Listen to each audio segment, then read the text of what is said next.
Who here had a cup of coffee this morning? Yep, me too. In fact, I had 3, which is right on brand.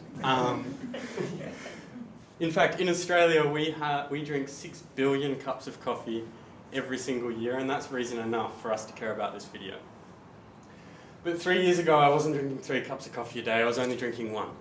And I had no idea where that 1 cup of coffee came from. I was only drinking it because it tasted good and it woke me up.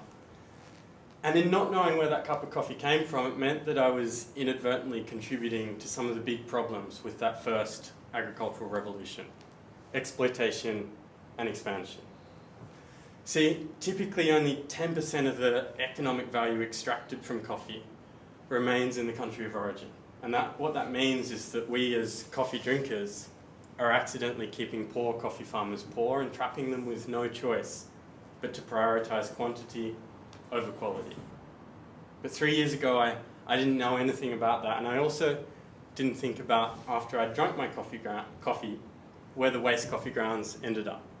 I mean, I knew about the waste cups, the waste pods, the waste single-use bags, but I didn't actually stop to think or realise that here in Sydney, 75,000 tonnes of used coffee grounds are going to landfill every single year, which is complete madness because coffee grounds are such an amazing resource. I mean, they're perfect for compost. You can grow oyster mushrooms on them. If you stick them in the bathroom, they make your skin look like mine.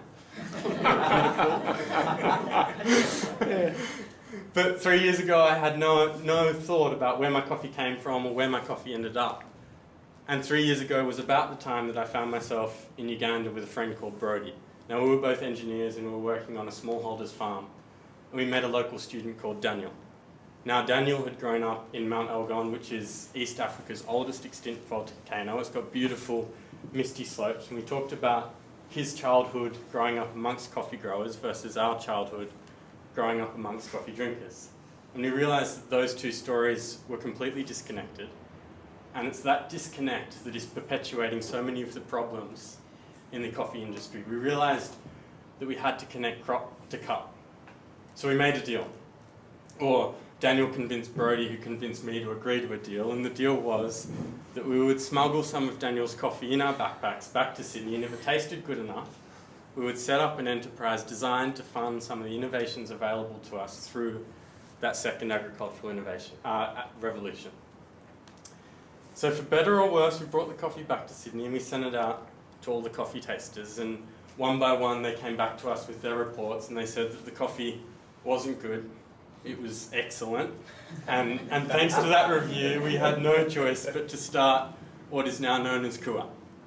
So when you drink a cup of Kua coffee, 4 square metres of Mount Elgon land, about the area that we have to socially distance, is transformed.